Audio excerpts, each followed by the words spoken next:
The Desert, from The Big and Small of God, written by Tanya Davidson. Found on every continent, deserts cover more than 1/5 of the Earth's land area. Primarily defined by their lack of rain, deserts generally receive 10 inches or less of rain in a year. They are so dry that sometimes rain evaporates before it can hit the ground. Because deserts are so dry and their humidity is so low, they have no blanket to help insulate the ground. As a result, they may get very hot during the day, but don't hold the heat overnight. Some deserts can reach temperatures of well over 100 degrees Fahrenheit during the day, and then drop below freezing during the night. As the equator receives the most sunlight throughout the year, it's fair to presume that equatorial regions should also be the hottest. Interestingly, that's not the case.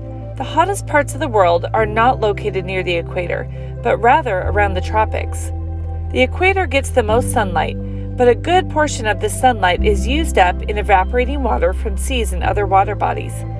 This results in the formation of moist, warm air over equatorial oceans, which then begins to rise and form clouds. This warm air unloads almost all of its moisture in the clouds above equatorial regions, but still continues to move higher up.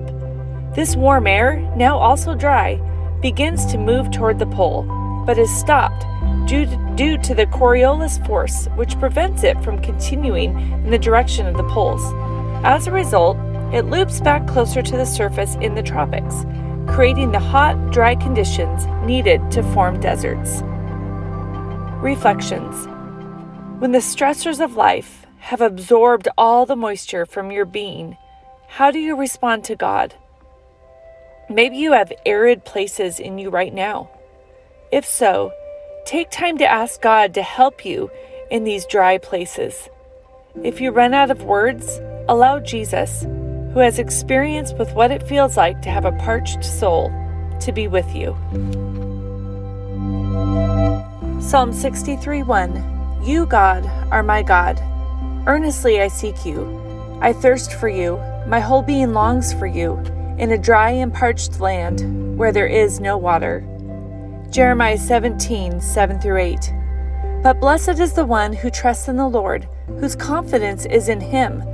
They will be like a tree planted by the water that sends out its roots by the stream. It does not fear when heat comes. Its leaves are always green. It has no worries in a year of drought and never fails to bear fruit.